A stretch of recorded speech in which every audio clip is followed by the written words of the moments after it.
had them online before I dial up. How they claiming they on top when I'm a mile up.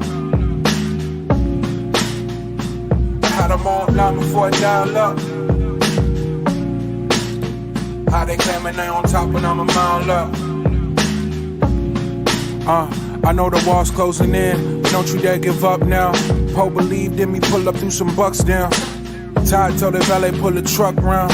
Push the line after we drew it, it's just us now. Would you believe me if I told you my granny told me she prayed this? Then booked the surgery just to pull me out of the basement. Right back where I started, nothing to show for a facelift. Got pushed playing Walter White and Davis, never felt so dangerous. The type of power they can't quantify. And name the best from my region, you gotta utter mine. Think of who really putting on, you never come to mind. Rapping like your Spotify, tap you rappers compromise. Yeah, no need to panic, just paint the canvas. If you can feel the static, you're too close, find your balance. Embed the revolution for they prohibition bandwidth. Blood trickle from the leaders he was planning. Had them all online before I dialed up. What up, y'all? Hey, everybody in Lukeman Nation. This is Jackie Lukeman, and welcome to the first episode of Imprint of Imperialism for 2022 on Black Power Media in Lukeman Nation. On Black Power Media, the most dangerous show on social media, on the most dangerous network on social media. Welcome everyone. I'm Jackie Lukeman. Welcome to Imprint of Imperialism. I'm really excited that we are back on track with our show, monthly show, focusing on imperialism, starting with the continent of Africa, but we may be expanding this conversation to other countries around the world because we know that imperialism doesn't favor countries. It goes everywhere. Imperialism, the highest form of capitalism, knows no boundaries, knows no borders. And of course, I'm a pan-Africanist. So yes, I want to focus on the continent, but our people are throughout the diaspora all over the world. So we want to focus on how imperialism impacts our folks wherever they are, as well as our working class and poor comrades in other countries that have been the targets of imperialism. But so before we get started, got to do a little housekeeping. Thanks so much for joining us. Really, really glad to see everyone. Hit the like button over there on YouTube. If you're on Twitter or Facebook, share this video. Please invite your friends. Subscribe to Black Power Media on YouTube. And remember to click the little bell so you can get notifications when everyone, anyone, all of us are live or upload new content here on Black Power Media. And you can support Black Power Media on patreon.com/Black Power Media. And you can actually get a discount off of a year subscription, a year's worth of support for Black Power Media. But you can also support Lukeman Nation on patreon.com/Lukeman Nation. Sadly, I don't know why it won't let me do the annual subscription thing, but I'll try to figure that out. But if you subscribe to Lukeman Nation, you'll get behind the scenes videos, additional Patreon, patron-only content, and more cameos of Brewski, Furry Paws, Lukeman, in his new Christmas red coat, too.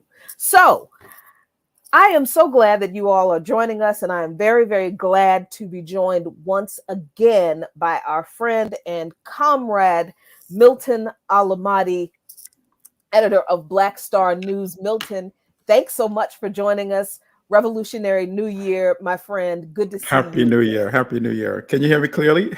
Yes, we can hear you clearly.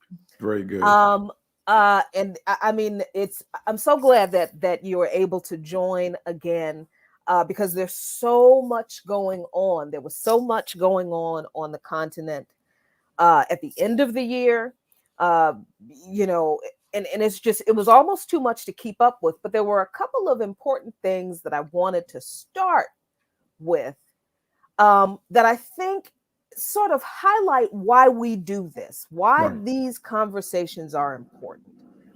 And if you all are seeing things move, that's my dog.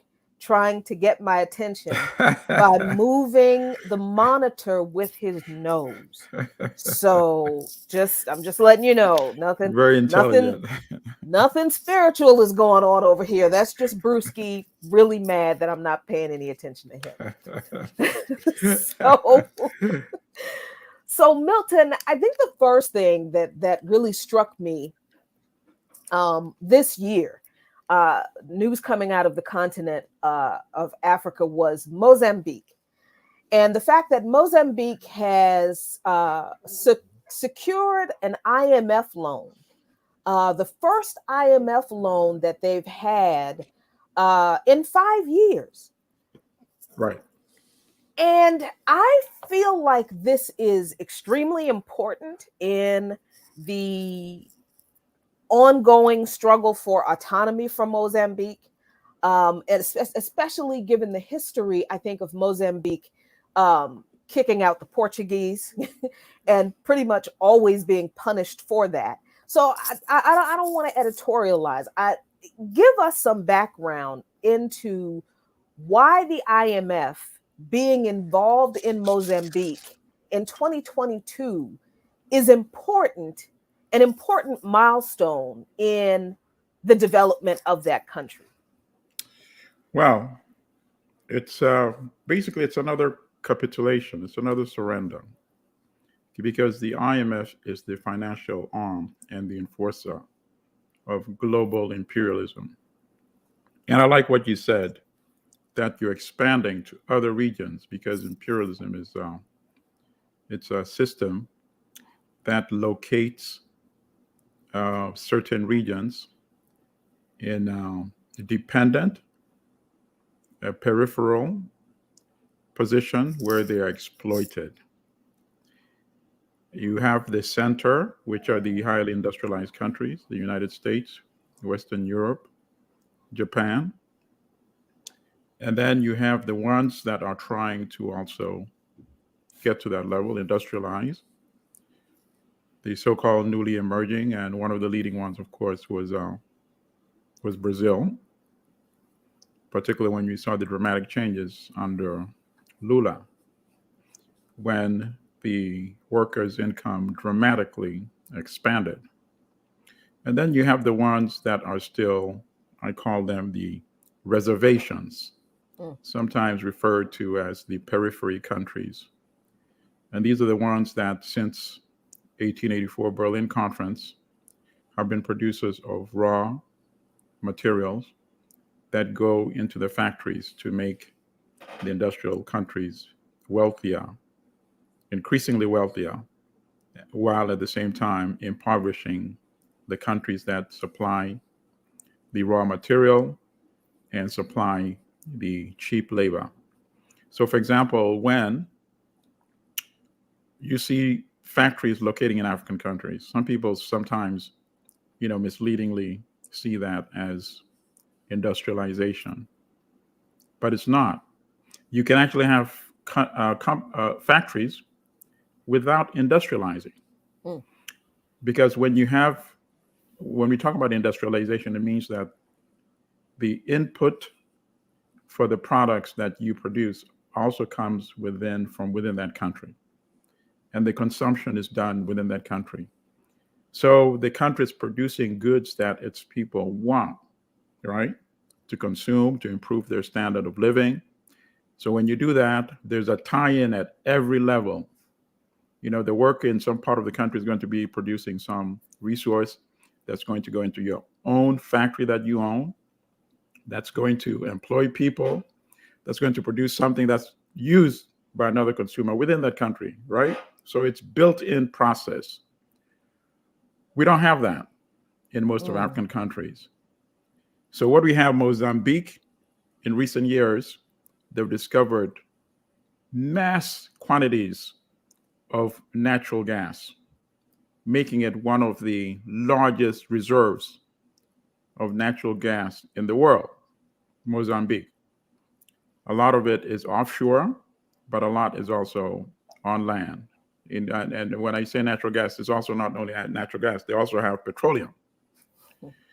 So you have these companies that have lined up and have secured contracts, major concessions. French company Total, and then you have the Italian company ENI, SPA, and ENI I think is already producing, or it's about to start producing, maybe next year.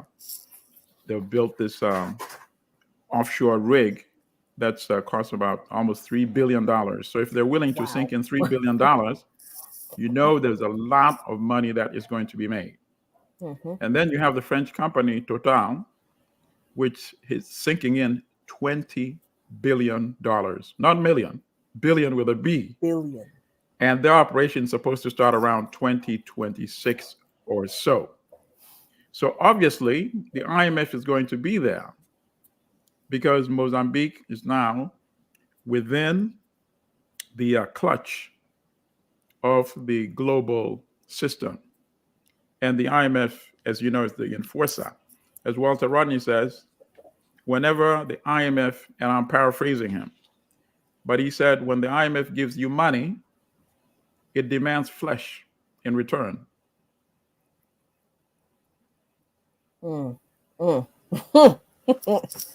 Yeah, it absolutely. I mean, I'm sitting here thinking of the struggle for freedom in Mozambique, and I think Milton's Frozen. The struggle for freedom in Mozambique around the 60s, late 60s, when so many other African nations also fought for and won their freedom from their former colonial masters. Portugal was the country that was carved up, that Mozambique was given to pretty much at the Berlin Conference, and the Frelimo Mozambique independence movement, which was organized out of the Organization of African Unity, which was founded by Kwame Nkrumah. Frelimo was organized out of the Organization of African Unity. So it is amazing to me, amazing in a very not a positive way, how a country that kicked the Portuguese out in the late 60s under a clear Marxist-Leninist, anti-capitalist, anti-imperialist, anti-colonial, very socialist movement, has now not pivoted, because they've been punished. Mozambique has been punished for this ever since. And Ricky Ryan posted in the chat, long live Machel. Yeah, Samora Machel was the Marxist-Leninist president of Mozambique, who worked with the Soviet Union and Peking because they were socialist countries, describing them. And I'm reading something that he wrote as Michelle wrote as the only ones who will really help us. They have fought armed struggles, and whatever they have learned that is relevant to Mozambique, we will use. And they did. And they used that to kick the Portuguese out of Mozambique. So now, in another resource-rich African nation, foreign countries that are all former colonial powers, if they were not the former colonial masters of Mozambique in particular, they were the colonial masters of other African nations. They have all now, Milton is back, they have all now entered into a period of what I call, what's commonly called neo-colonialism, but I also like to call it corporate colonialism, because you have these companies, Milton, as you described, French oil company, an Italian oil companies, both countries that are former colonial masters of some African Yes. nation, even if they weren't the colonial masters of Mozambique. Correct. Now they have control of the mining operations for the natural resources that belong to Mozambique. Absolutely. So for people who are not aware of how neocolonialism or corporate colonialism works, how does this happen? How does a country like Mozambique that fought for and won its freedom Right. from Portugal Mm-hmm. under Frelimo, Yes. under Marxist-Leninist principles, Right. with a Marxist-Leninist president, Right. Sonora Michel. Correct. How did they go from gaining their independence under Marxism and socialism to having their resources controlled by Italy, France, and Right. other Western former colonial, now neo-colonial powers? Correct. Thank you for that question. Before I even respond to that question, I just want to give you the contrast. Libya, under Muammar Gaddafi. Mm-hmm. When Gaddafi came to power, I believe it was 1969, he was 27 years old. Very bright, obviously. 27 years old, being able to take charge of a country. One of the first things he did was to nationalize the oil companies. And he created Libyan Oil Company, their own petroleum company, owned and controlled by Libya. Obviously needing the technology from the West, but insisting that we are going to be in control. We will have the majority stake. It's our company. It's a national company. We will mine the resources. We will ship it to market, and we will retain the bulk of the profits, the surplus. And that's how eventually all the other countries became involved, and they created OPEC and created this tremendous wealth, which in the case of Libya, unlike in the many other oil producing companies, the money was put back into the people. I visited Libya a year before the NATO war was declared, and I've discussed it on this show. The free housing, the free medical, the free phone bills, except for a mobile phone, you pay your cell phone. The grant, when you get married, you get a grant just to bless your marriage. And you know how it's tough to start off without money, right? You get a home grant to purchase a home when you get married. All these benefits, Wow. because of the tremendous ability to control Libya's resources. Libya had the highest per capita income in Africa, and it rivals some of the lesser industrialized European countries. That's what Libya was doing with its resources. Now, contrast that with what is happening in Mozambique. Mozambique won't have a chance to benefit in a similar way out of its oil resources, out of its natural gas resources, because if ENI is putting down $3 billion, if Total of France is putting down $20 billion, there's no way are you going to get the maximum benefits or profits from those resources that you own. And that is the sad state of affairs. So how did Mozambique become the Mozambique of the IMF? Mozambique was contrad. And what do I mean by that? When Frelimo was successful in defeating Portuguese imperialism in 1974-75, Frelimo was not even given any breathing room opportunity by the United States. The United States and South Africa financed Renamo. Renamo was the equivalent of the Contras of Nicaragua. Wow. They were doing exactly the same thing that the Contras were doing, even worse. They were not even targeting military targets. They were blowing up railroads. They were blowing up schools. They were blowing up hospitals. They were maiming civilians, children, unarmed civilians being killed, creating a maximum state of terror thanks to US taxpayer dollars through South Africa. It was so brutal that the hero of Mozambique's liberation, Samora Machel, was brought to his knees and had to sign a non-aggression pact with Africa's biggest enemy at that time, which was apartheid South Africa. Oh my gosh. Imagine. Called the Nkomati Accord, and people can look it up. Nkomati.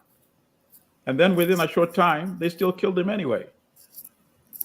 Remember how his plane was reportedly misguided and led with strange signals and plunged into that mountain? Mm-hmm. You know, I've never accepted the theory that that was a pure accident, you know?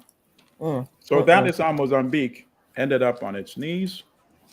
It had to deal with the West. In fact, the crowning moment of humiliation was when Samora was invited to the White House to meet with Ronald Reagan. And that people can watch it on YouTube. Just go to YouTube and put Samora Machel's visit with Ronald Reagan. But of course, I still tremendously love and respect Samora Machel. To me, I see that as a disappointment in what other African leaders failed to do, for Samora to be brought to that situation, to have to sign an accord with South Africa, to have to come and visit the United States and ask for money from Ronald Reagan.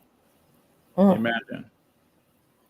And I blame other African countries for that, because had they been much more coordinated and cohesive, they might have defeated South Africa way, way, way before Cuba showed them the example that it could be done.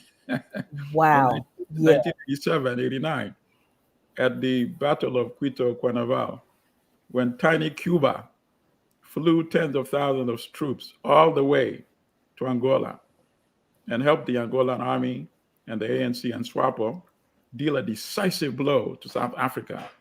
They fled back to South Africa with their tails between their legs. And that was the beginning of liberation, because immediately, 1990, Namibia became independent. Same year, Nelson Mandela was released. And it's so sad that Samora did not live to see these accomplishments. But that's where Mozambique now is. Mozambique is the typical African state at the periphery. It is the typical plantation, which is the case for most African states. If you do not control your economic production, if you don't decide that, what are the goods that I need to produce to improve the lives of my population, but your primary focus is on producing what is needed by the industrial country, what kind of system is that? Can you imagine the United States? The United States with an entire population of, 330 to almost 340 million. Not controlling what the economy wants, what the population wants the economy to produce for them to consume. So what does this country primarily consume? All the consumer products, right? The electronics, the merchandise, the pharmaceuticals, the clothing, the automobiles, electronics, and so forth. That's the production pattern, because that's what is in demand. But what if the United States had to depend on the French and Italian company, Total and ENI, saying, we want you to concentrate your workers working for us in these locations, because we're going to be producing petroleum and natural gas to send it to our countries and sell some of it overseas. Americans would not stand for that, because that's not sovereignty. They would rebel. And that's part of the rebellion that led to kicking the British out in this country. It was a quote unquote revolution. And when, revolutions come in different classes. Right. Right. Right? Right. Mm-hmm. So that's where Mozambique is. And the solution remains the same. We've discussed it. It's been written about. People that are not familiar with that book, please, I urge you.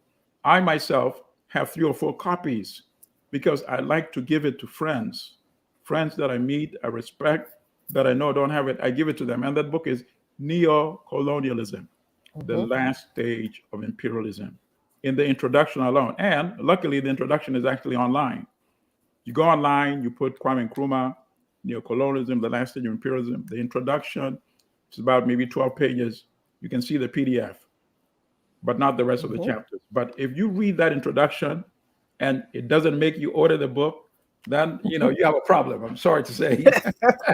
I agree. I did, because I read the chapter, and I put the book, put the link to the chapter, to that part of the chapter, the PDF, in the chat, and as well as the link to Renamo and information on the Nkomati Accords in the Right. chat, for everyone to have that information. Yeah, I read the introduction to this book myself and thought, oh no, I It's need the whole thing. phenomenal. It is It's phenomenal. amazing. He And breaks it down and he predicts what we're discussing today. and I like how you said, Milton, that this has already been written. This we Kwame Nkrumah already told us what needs to be done. Yeah. Muammar Gaddafi already was on the way to doing Yes. what needs to be done, which is why he was assassinated. And I think we're going to get to that before we end this show tonight. Sure, but sure. I think I want to point out from the history of Frelimo and what the United States did in Mozambique, when you said that Renamo was slaughtering civilians. Yes. With U.S. tax dollars, with the full knowledge of the United States. So I want people to understand that when Sonora Machel is presented with the fact that his people are being slaughtered. Yeah. And understanding that the United States has an endless pot of money. Absolutely. And will be backed up by the French and other former colonial powers, yeah, to bring Mozambique to its knees. Yeah. I can only imagine that Michel's choice was, I have to save my people's lives, because Absolutely. They will slaughter every one of us. Yes. So I just want people, because no, they do. I agree with you. I'm happy. I'm glad you put it that way, because after he signed that deal, mm-hmm. then they put their and I call them dogs. That's what they were, unfortunately, on the leash. Mm-hmm. Yeah, and I said that because I want people who are watching this who don't understand imperialism to ask themselves, who are probably asking, well, why did he give up? It's not a case of giving up. If you are in revolution because you love your people, that is a decision that honestly none of us have ever been faced with having to make. Absolutely. And I cannot imagine Michel saying, well, you know what? I'm going to sacrifice everyone in Mozambique. You know what I mean? I'm probably not explaining this well enough. No, I think you're doing an excellent job. There was no way that Mozambique alone could stand up against the might of the United States and the might of South Africa. It is different when you're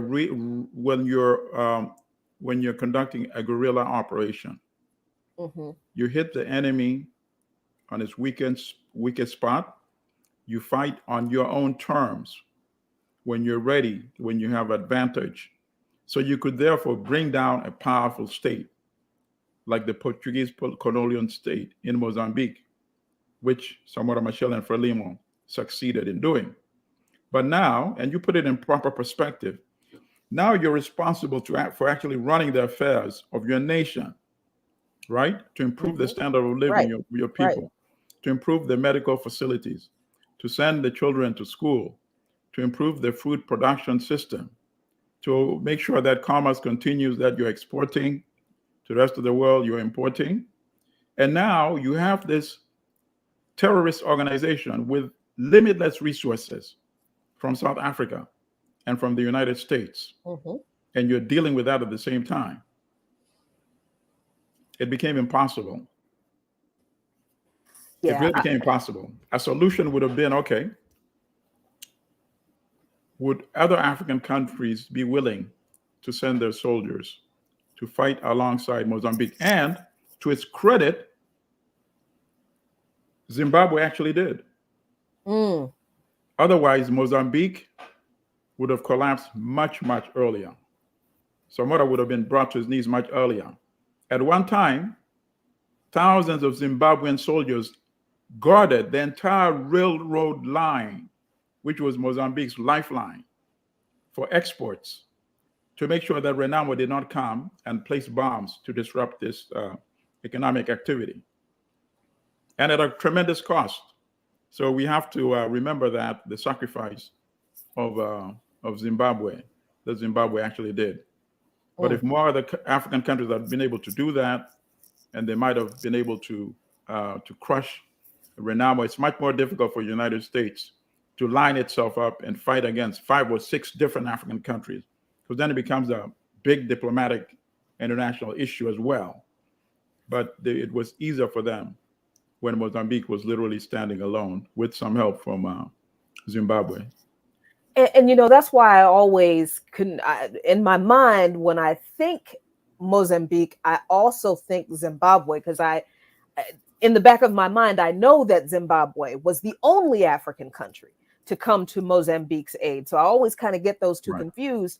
And now, knowing that, now it makes sense. Right. It makes so much more sense why Zimbabwe was also treated the way, but that's Absolutely. A whole nother. So now Mozambique has another IMF loan. Right. Which I don't know what the terms of the loan are. I don't know if you do, but I mean, this is basically another, this is, basically another chain around the neck of Mozambique to Absolutely. the international capitalist system. Exactly. And the money, the revenue that's going to be coming from the natural gas and the petroleum, a lot of it will go into repaying the loan and the interest on the loan, because the loans are never really repaid. Right. You're perpetually paying on the interest of those loans. And that's a scam that the IMF and World Bank has had going on in Africa and other parts of the world. And one need to ask themselves a very simple question. The World Bank's official name is the International Bank for Reconstruction and Development. Oh. Because originally it was supposed to target the recovery of European countries after the devastation of World War II. So many of the European countries have recovered tremendously. They've become industrial powers. Mm-hmm. Has any African country become an industrial power in all the years that the World Bank and IMF have been operating in Africa? The first World Bank deal in an independent African country was when Ghana built the dam, the great dam at Akosombo for the Volta River project. That was the first significant loan from the World Bank to an African country under Kwame Nkrumah. And that, of course, was not his first choice, actually. It was not his first choice to get financing from the World Bank. Oh. But ultimately, that is where the money comes. But the bigger question is this. Show me one example where the World Bank has succeeded in, quote unquote, developing an African country, as part of its official name says, International Bank for Reconstruction and Development. Where's the developed African country? If you've been giving loans since 1958, 59, well, Nkrumah became the prime minister in 57. I think the deal was probably signed in the early 60s then. But let's say you've been lending money to African countries since the early 1960s. Mm-hmm. And now we're in 2021. Show me one example where the country is developed economically. It is not there. So anybody must be convinced that that is not the purpose of the World Bank, at least not in Africa, perhaps in Europe, because that's what it was designed for. And it succeeded. Those countries had been devastated. The countries that are industrial powers today, Britain, Germany, France, Italy, all those were impoverished countries at the end of World War II. Mm-hmm. And they set up the International Bank for Reconstruction and Development and its sister bank, the IMF, to balance any shortfalls between exports and imports. That's when it comes in. The World Bank lends the big money for the big infrastructure projects to develop the economies. But where is it in African countries? And it's not there because there's one condition that the World Bank makes sure it's enforced in Africa. You are not to use the money to develop any industries that are going to compete with the industrialized West and Japan. and there are, let me guess, Milton, there's no such restraint on any loan that is offered to a Western country. Of course, or not. that was offered to a Western Absolutely. country that was Absolutely industrialized. Not. All of them produce automobiles, right? And then they compete. Then they compete with the differentiation. Do I like this particular type because it does this in a different way than that? They produce electronic equipment. They produce pharmaceuticals. And I say these because these are the things that people pay a lot for. But African countries sell coffee. They sell tea. They sell tobacco. They sell gold. They sell diamond. They sell coltan. And you might say, wait a minute, but those are very valuable products and resources. Yes, but they sell it at a price that is determined by the buyers, by the West. So if I come to your home and I say, I want that and that and that, and I'm going to buy it at the price that I'm comfortable with, what do you think is going to happen? It works in my best interest to your own detriment. The seller is always undercut. Absolutely. And that's the relationship, unfortunately, that African countries have with the West. And I'm glad you pointed that out, Milton, because people I think make an overly simplistic statement, saying that, African countries just need to make better deals. They need to operate in their own interests. They need to take over the mines, and that this is not something that, if most African nations could do them, they would. I mean, because all of the independence movements in African nations, that was the whole point. That was the goal. Take control That's what they were doing.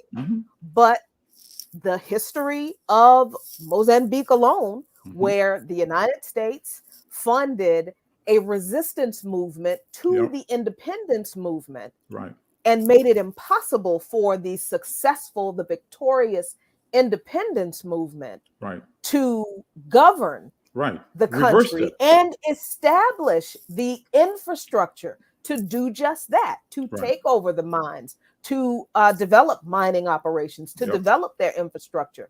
The United States and the resistance movement they funded made sure that didn't happen. Absolutely. So then they just kept putting these US-friendly propped up leaders in the leadership positions in these countries to ensure that the successful independence revolution doesn't continue. Exactly. So and does not become contagious as well. And does not become contagious, because that's what they fear the most. Right.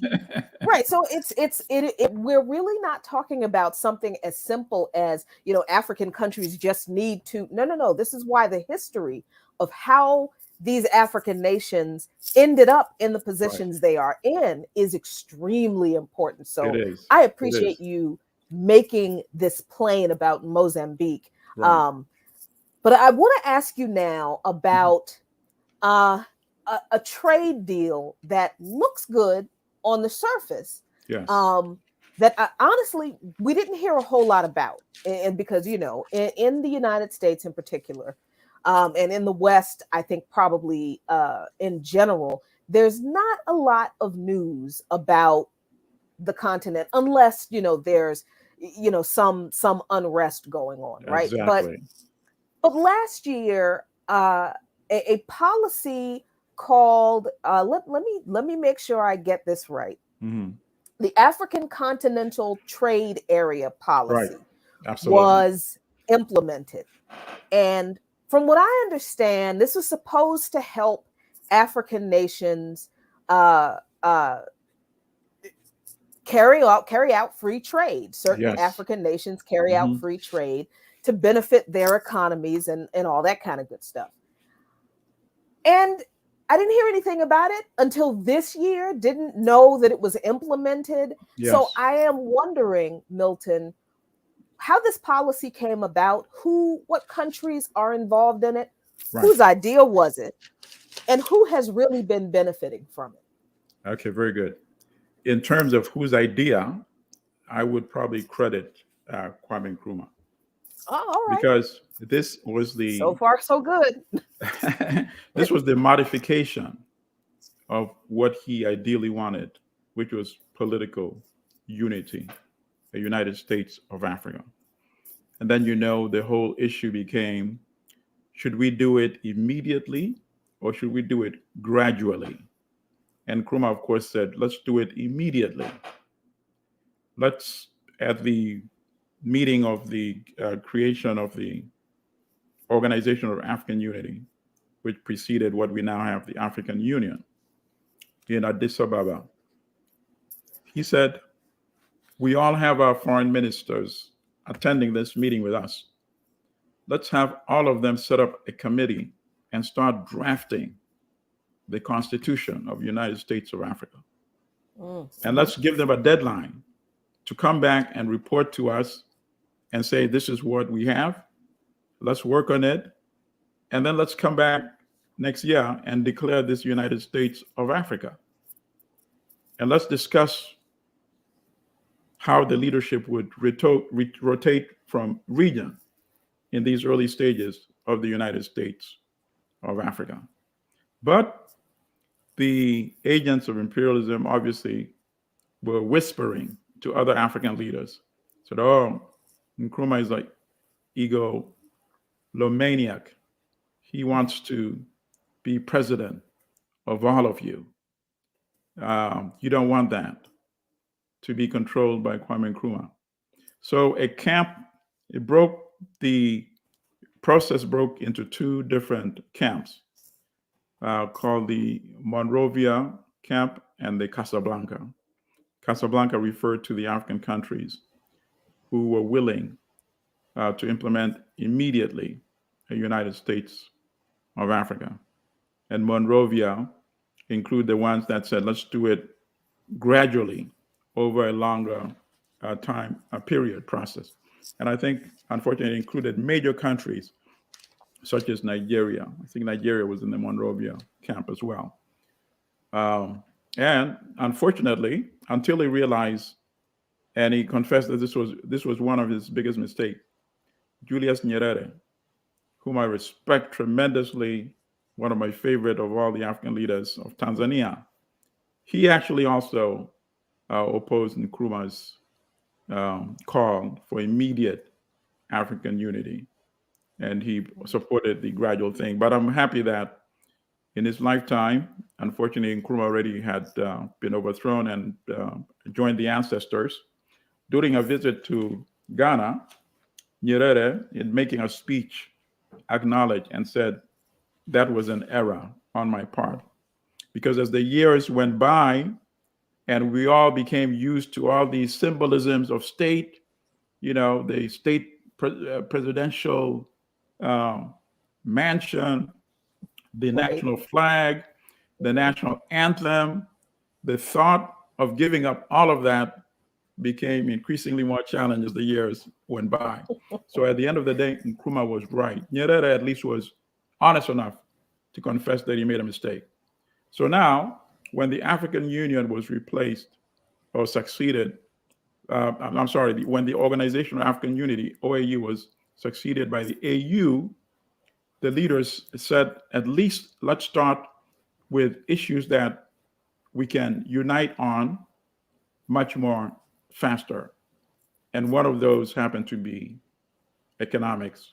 Obviously, you wouldn't have to deal with that had you gone with Nkrumah's idea.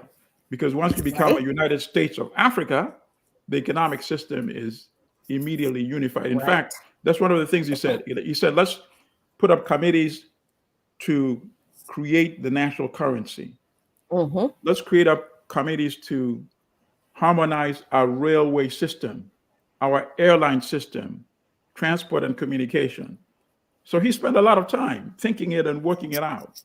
So now, that's why I said we should give him the credit, because now they're adopting one of the aspects of his overall vision for Africa. So now you said, who is it benefiting? Unfortunately, the pandemic. So the timing, obviously, nobody could have predicted that. This is something that had been planned over the years. They've been working to harmonize. And that's the other thing also that I must bring out, that I'm glad you like pointing out in your show. We have many challenges in African countries, but it does not mean that nothing works. That's completely false. I'm glad you said right? that. So you have many intelligent Africans who have been working over the years to come up with this continental African free trade agreement, a free trade area.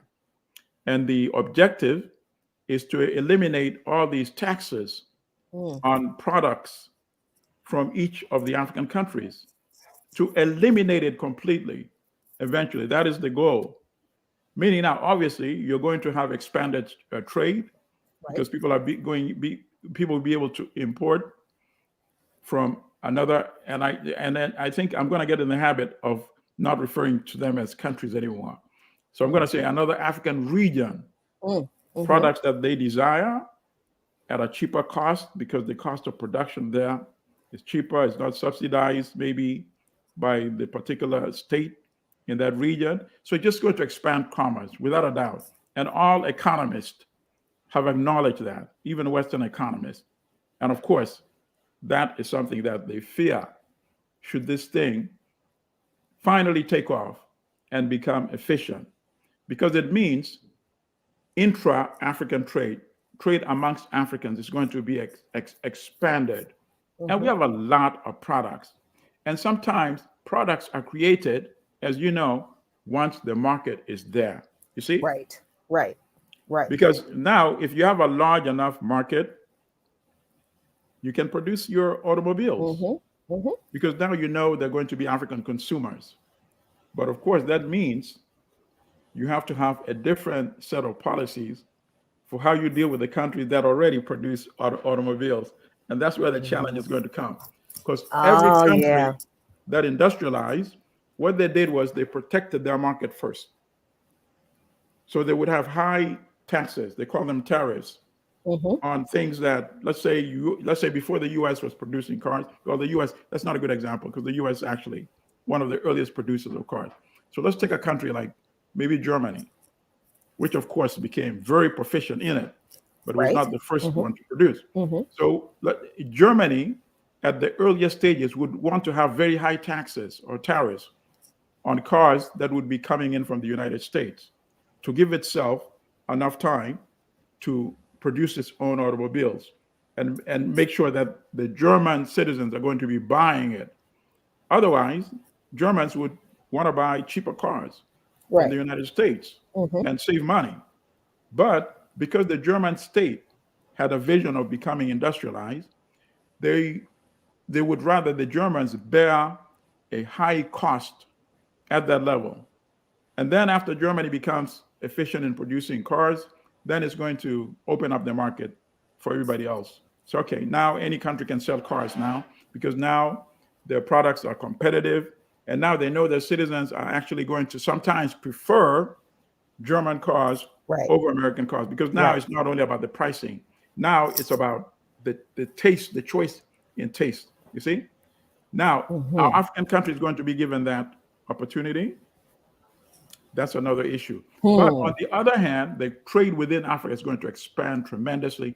Right now, amongst African countries, they only trade, only about 20% of their total trade is within Africa. But if you look at African countries collectively, their trade with Europe is about 70%. Think about that. Wow. And Wow. then if you look at their trade with Asian countries compared to what they trade within Africa, it's about 60% or 59. You see?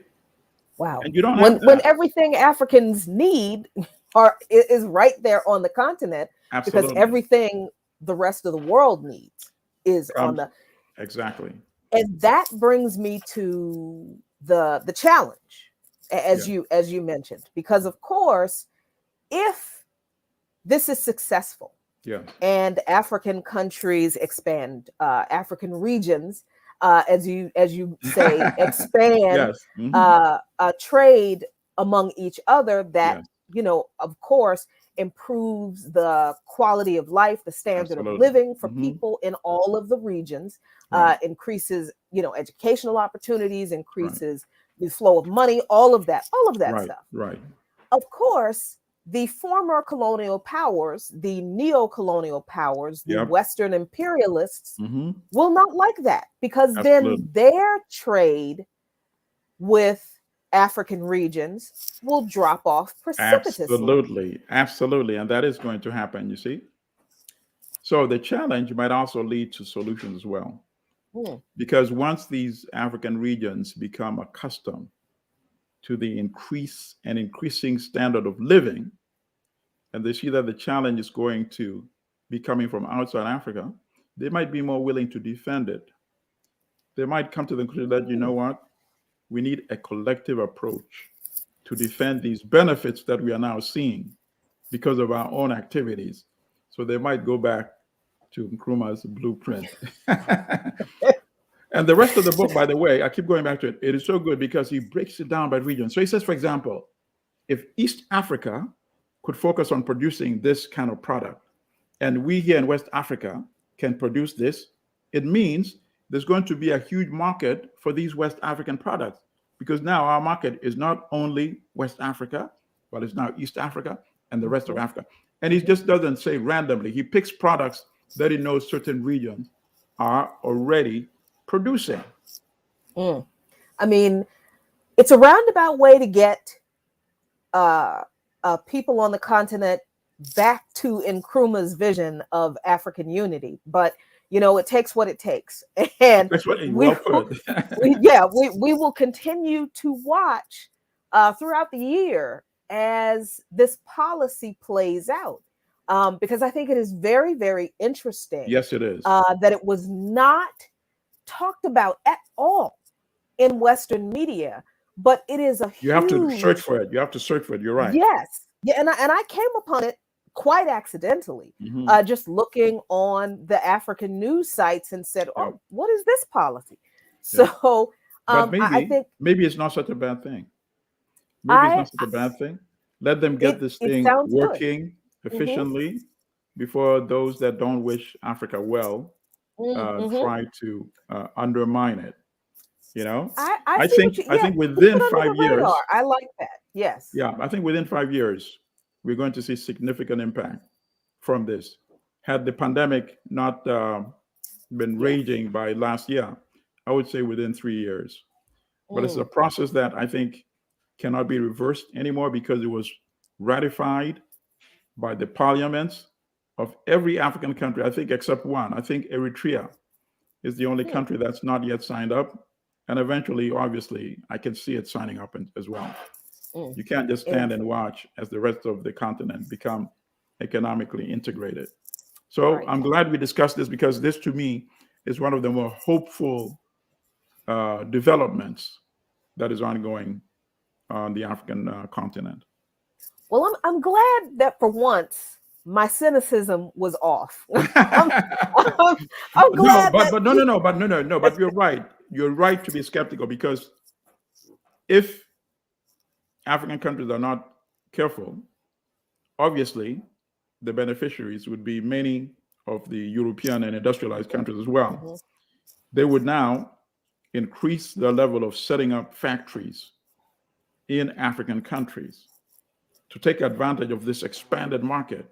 Right. So obviously, and I haven't gone through all the language of the agreement yet, but you would hope that there had to be language that rule out the possibility of something like that happening.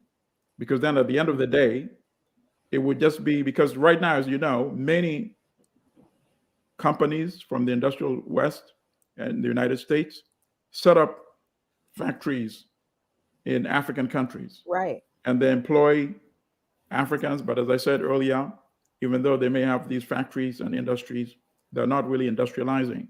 Right. They're just taking advantage of cheap labor and raw materials, but the profits they ship back to their home country. So now that they know, wow, now you're going to have a huge market in all these African countries because the tariffs are going to be eliminated.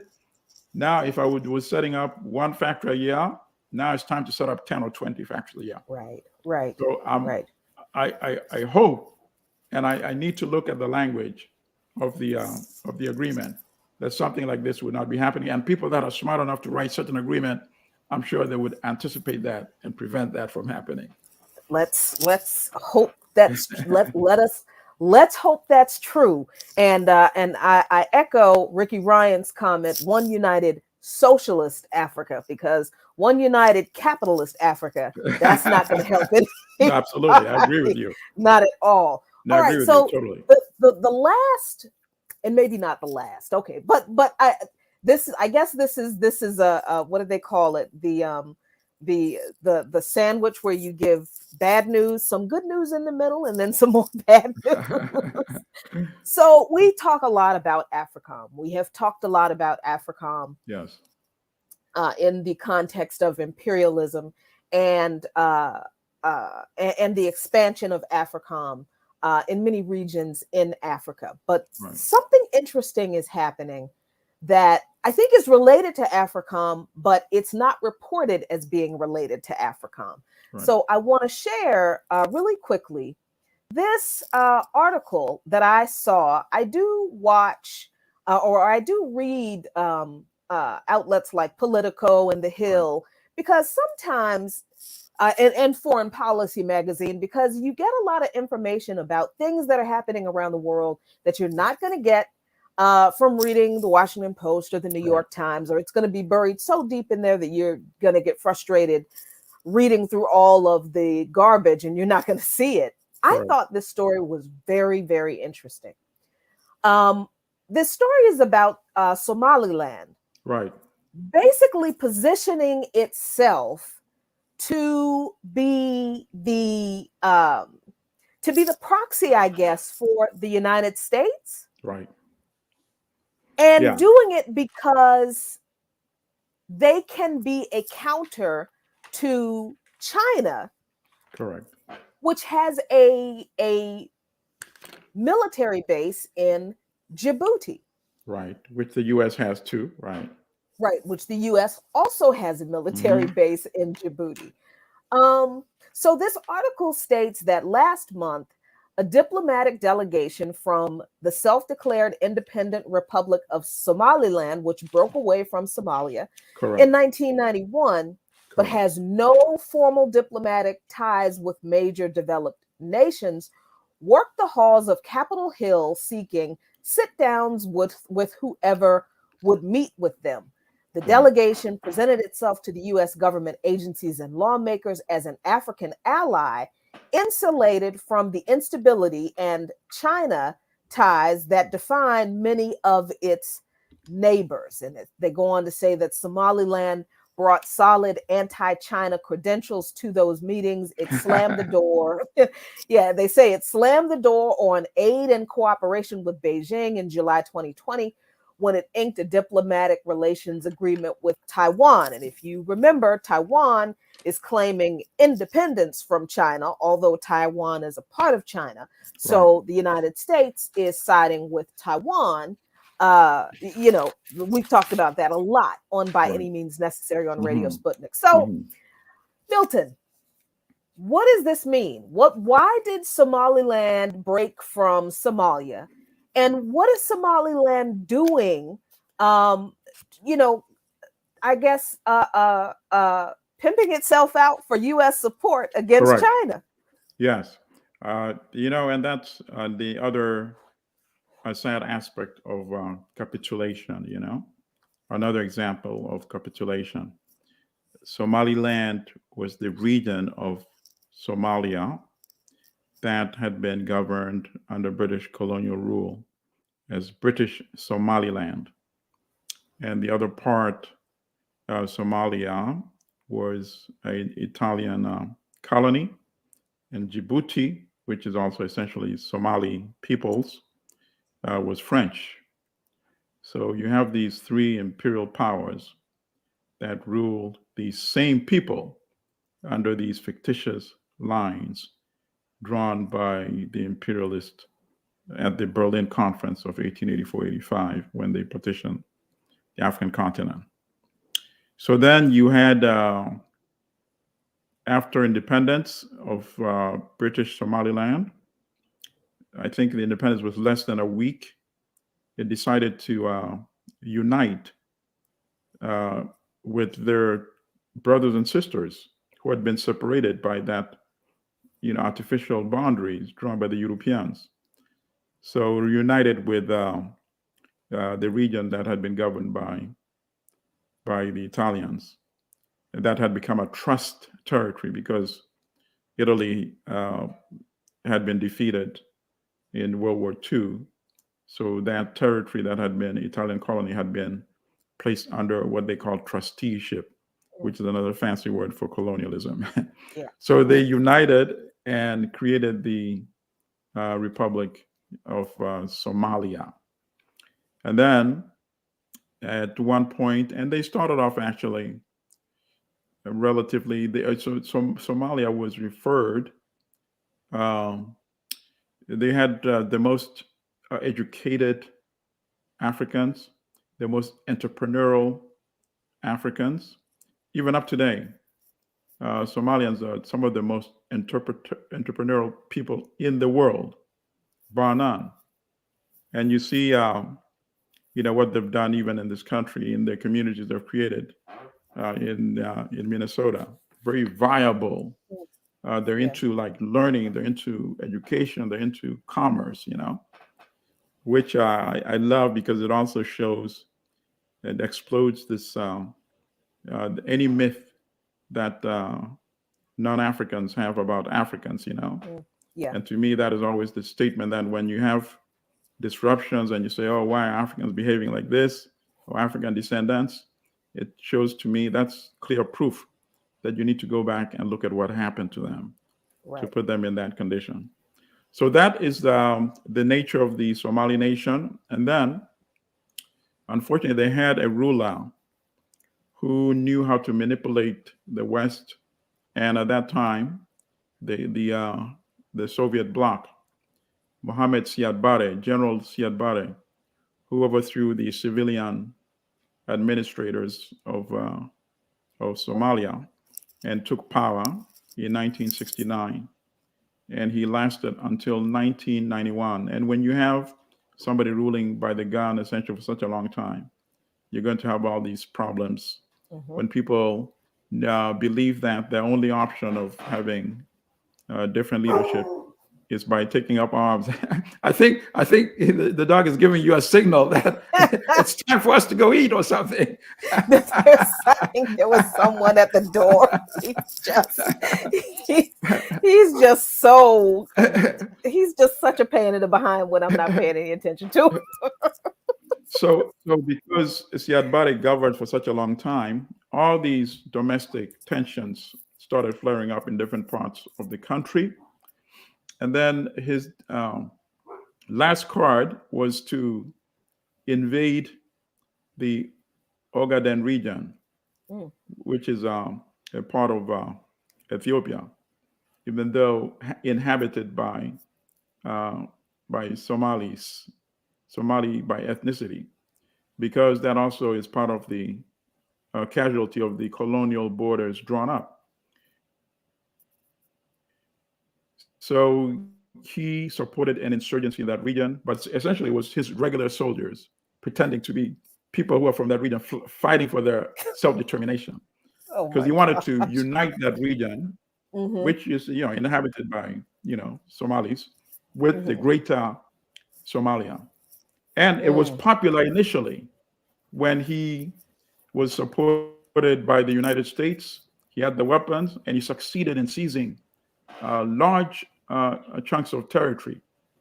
So he rallied the nation behind him, and politicians know how to do these things, even if it takes war.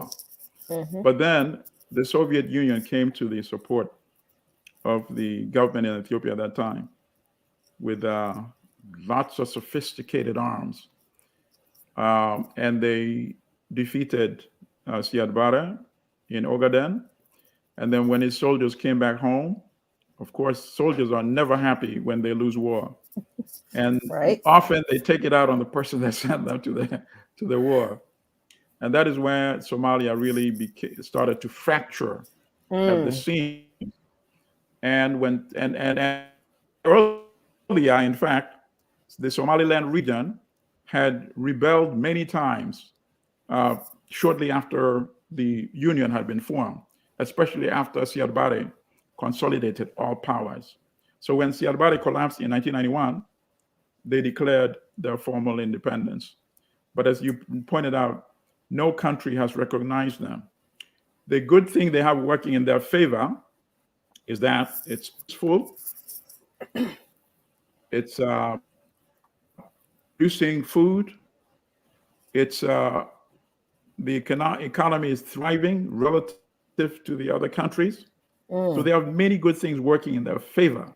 So it's very difficult for most people to condemn them and say you must return and become a part of Somalia because your declaration of independence is illegal. So that's why African countries don't recognize, the African Union does not recognize them because they don't want to set a precedent. But at the same time, they keep quiet. They don't condemn them because they see a lot of positive things going on compared Right. to the neighboring countries. But now they obviously don't want to continue in perpetual isolation. They want to elevate to the next level. So now they're trying to, as you said, pimp themselves to the United States. And you can see from the map, they have that very strategic coastline in a very Mm-hmm. strategic part of Right the here. world. So they're saying, we can allow you to set up bases here. And obviously, Right. the US, maybe at a different point, would jump on that very quickly. But today it's not easy Mm. because you have organized communities, societies that would come and make this a big national and international issue, uh, mobilize protest around it, and Mm-hmm. correctly so, and do that. But that's the only thing they have right now that they can sell in a big way and put them on a international conversation, and that is why they're doing that. Say, look at this great harbor and base. We can allow you to set up essentially AFRICOM here. And Hmm. African countries, even with all the challenges that they face, I don't think they'll accept that. Yeah, especially since Somaliland borders Ethiopia, Absolutely. and the the desire for Ethiopians to get the desire among Ethiopians rather to get the US out of Ethiopia, I think is strong enough, Milton, that it would cause Ethiopians to be the first to respond to any presence of the US in Somaliland. I could be wrong, but I think that would just be a bridge too far Well, for I think generally Ethiopians. all African countries. Hmm. I remember when Liberia tried to offer headquarters for AFRICOM, and the Nigerians, just said it's Yeah. not going to happen. It won't happen. We'll do whatever it takes to make sure it doesn't happen. And they realized the Nigerians were quite serious when it came to that. Yeah, Nigerians may have many challenges, but when it comes to Pan-African issues like that, they won't stand for that. So okay, so the last thing, and I think that's another story that we should keep an eye on, because of course I don't think Somaliland will stop trying to curry favor with the United States, and no, they won't, and there are elements within the U.S. that are actually into that, because they're playing up the China card, of course, which is also, as you know, very racist. Extremely racist. Yes. That it was, and you know what? This is what I can't figure out. And if you'll allow me a minute for this. Absolutely. I remember I was reading some of the signs of protest in Uganda and in Zambia, and obviously we'll have a whole discussion again on the issue of China's presence in Africa. But very briefly, and I saw all these protests, and they're saying, oh, very soon they're going to be teaching us the Chinese language, or you're going to start seeing signs in the Chinese language. And I said to myself, but all the protest signs were being written in English. And they don't even see that. That is not your native language. If you are if you're writing it in Kiswahili, I can say, okay. Now I see, nationalism is drawing the line on the sand. But you're protesting the Chinese language in the English language. And you don't even see the irony. And I remember seeing some signs that were written in native languages, but then translated into English. And that was like, well, and I thought, well, I guess they're trying to appeal to Americans, USians, but then I didn't think, in the context of the protests, those particular protests, like, well, you're mad at the Chinese taking over, but then so that's a great point. So the last thing I want to bring up was going back to the beginning of the conversation and or maybe the middle of the conversation. We touched on a little bit in both parts, and that is the fact that Muammar Gaddafi was on his way to implementing Kwame Nkrumah's vision of a united socialist Africa. Yes. And he was on his way to doing it. He was much closer than many of us realize, I think. Those of us who are Pan-Africanists understood at some point that this was why Muammar Gaddafi was assassinated. But I don't think that we were clear on how close he was and how resolute he was in doing it, but also the fact that in the United States, the plan to assassinate Gaddafi was directly linked to the Pan-African vision that he was about to realize. And that link is actually exposed in, guess whose emails? Hillary Clinton's emails that were released through WikiLeaks. Milton, those emails that everybody said they were tired of hearing about, that didn't matter, that didn't make any difference. There is apparently, and I did not know this because I will admit I didn't go through all of those emails. It's just way too much.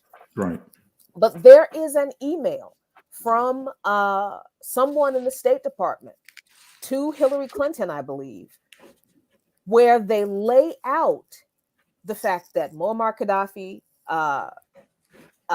in Libya had, I think it's either $40 billion or $70 billion at the time in gold, that that he was establishing an African currency to compete with the other Western currencies, and they couldn't let that happen.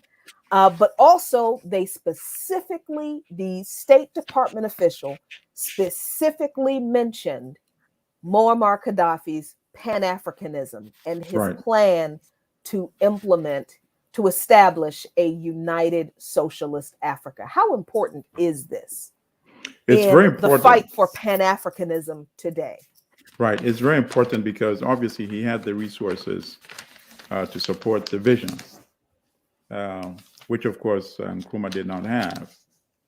And Nkrumah had the idealism and the vision and the power that he thought of persuasion, But, Gaddafi had the resources.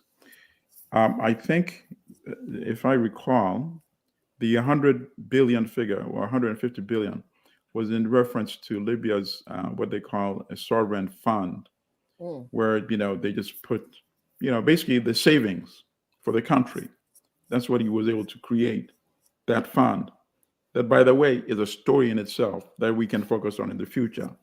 The corruption by these foreign big banks and firms to get that business, including paying bribes and all that. But we'll discuss that at another point. But he had that. And out of the funds that Libya had, I think they wanted to reserve, I don't remember the exact figure, anywhere between 7 to 10 billion to create this new currency. And the French were the one that were most terrified by that. And the French conveyed these fears to the United States, and that's how it ended up in those correspondences. And I think the memo itself that you referred to was from, I think it's Sidney Blumenthal, who was one of her key advisors. And he did send this email and did convey this, and did also indicate that this was definitely the main reason why the president of France at that time, Sarkozy, was pushing most aggressively for this war against Libya. And of course, as you also know, one of the other reasons why he was pushing aggressively was because Gaddafi gave him a lot of money for his presidential campaign. So he had a selfish element at stake, hoping that by taking out Gaddafi and the family, you notice how they targeted not only Gaddafi and his sons, but his sons, wiped them all up because they were the ones who put that financial package personally for Sarkozy. And they talk about bandits in power in African countries. Sarkozy was a perfect bandit. So anyway, and of course, the lies are exposed by their own actions. One of the big lies was that we're going to Libya to prevent Gaddafi from killing his own people. And how did they do that? By bombing Libya 24/7 for 9 to 10 months. Up to date, we don't know the untold number of Libyans killed by the NATO bombs. You saw the bombs like rain. Were those bombs not killing people? Absolutely. Not even an estimate of how many people are killed. Not even an estimate of the infrastructure damages. And you know why those damages were being inflicted on the infrastructure, right? The bridges, the roads, the buildings. Because at the end of the day, they knew that the puppet regime they would install would sign deals with construction companies in these imperialist countries to come back and rebuild what they had destroyed. So yes, to go back to your question, that had become Gaddafi's mission at that stage in his life. And he was using the resources that Libya had accumulated over these years to put that into practice, go beyond just dreaming of it, but actually implementing it. And that is something that particularly France could not allow to happen, because you know how much control that France has over most of the West African countries and some of the North African countries, and the control of their currency as well. So now you have a currency that is not backed by the central bank in France, but is actually backed by African countries themselves. Unacceptable, because it would affect the standard of living of Europeans in France. And they're not going to allow that to happen, not if they can help it. And in this case, they could. And here's the other thing, the most shameful part. It shows you the impotence of these other African countries. None of them, even though Libya had been giving them billions of dollars every year in subsidies for their budgets. None of them could come to Libya's defense. They couldn't even say, okay, I have my issues with Gaddafi. I don't like his policies. I don't like his meddling in other countries' affairs. But we are not going to allow NATO to invade a sister African country. It's not going to happen. Let's make sure that doesn't happen. Any issues you have with Gaddafi, deal with that. But the humiliation of just standing by and seeing an African country completely destroyed and its leader, whether you have issues with him or not, killed like an animal on the streets, that does not tarnish only Libya, but the entire African continent. And that's exactly what happened, you know? Yeah. And now where's Libya? And where's that Libya that they promised to create? Where is it? Libya is still in absolute shambles. The oil that they were hoping to control, they can't even benefit from that now because the country is uncontrollable. Yeah. You know? Yeah. And you know, the what you mentioned, Milton, about the other African countries, this is the imprint of imperialism that we're talking about. The other African countries were in no position to come to the aid of Libya because they are all controlled by imperialism. Exactly. This is the imprint of imperialism that we are talking about. So when people ask questions like, you know, what can be done about it? We're telling you that Kwame Nkrumah told us what can be done about it. Absolutely. And every attempt to realize Kwame Nkrumah's vision has been met by brutal imperialism. Absolutely. Whether it's been so we have to continue. We have to continue to disseminate this political education. We have to get people aware of the history and what imperialism is, what it's done, and what it continues to do.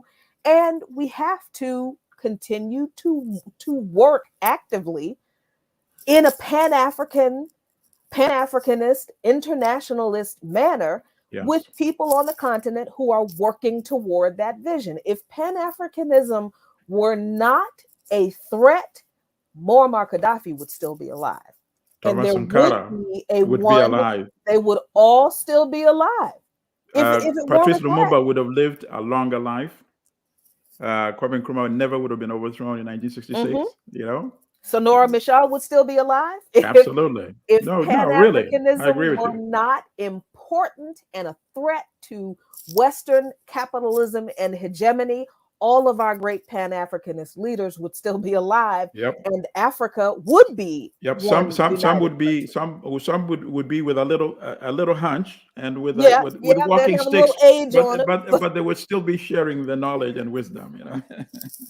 So this is why we do this show. This is why I do this show, folks, because we appreciate this show tremendously. Yeah, the imprint of imperialism is not just the history. It is also the present. What is going on today? Not just on the continent. As I said at the top of the show, we'll start talking about what's going on in the diaspora and in other countries that have been the targets of Western imperialism. But for tonight, that's it for us, folks. Thank you so much, Milton, for joining me tonight. Appreciate you very, very much. Appreciate you all for joining us tonight.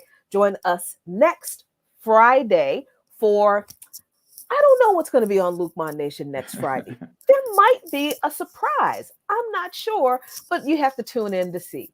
Until then, folks, as always, be very good to each other. Be good to yourselves, and peace if you are willing to fight for it. Good night.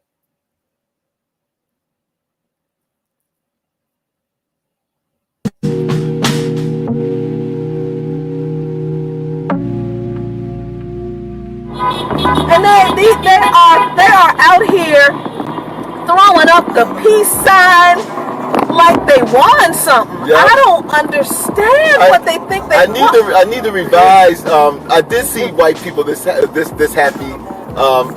You know, I gave the example of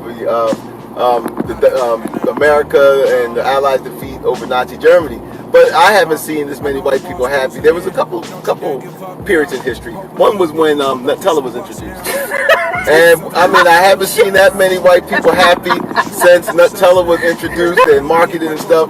Because white people love Nutella. Then booked the surgery just to pull me out of the basement. Right back where I started, nothing to show for a facelift. Got pushed playing Walter White and Davis, never felt so dangerous. The type of power they can't quantify. And name the best from my region, you gotta utter mine. Think of who really putting on, you never come to mind. Rapping like your Spotify, tap you rappers compromise. Yeah, no need to panic, just paint the canvas. If you can feel the static, you're too close, find your balance. Embed the revolution for their prohibition bandwidth. Blood trickle from the leaders he was planning. I had them all online before I dial up. How they claiming they on top when I'm a mile up. I had them all online before I dial up. How they claiming they on top when I'm a mile up. Boarded that flight to Amsterdam. Well, my accountant and minus my family found out too and didn't like it. You're not in the salon with Dale said and I thought he was biased. Then I got a Venmo that said copy the finest. Before my foolishness settled in, recorded the whole tape before we got to Berlin. This close to giving up and now never again. Don't overlook the work and come expecting to win. In the end, my word, never put nothing over the squad. Got it right up under their nose and try the facade. Off the cliff with broken wings, I'm aware of the odds. Enough faith for us all, I'm the one for the job. Most days, catching sun rays, baby, look like the front page. Overthinking what they might say, have it your way. Yeah, the biggest threat is something they never seen. Dial it up, patch me into the screen. I had them all online before I dial up. How they claiming they on top and I'm a mile up. I had them all online before I dial up. How they claiming they on top and I'm a mile up.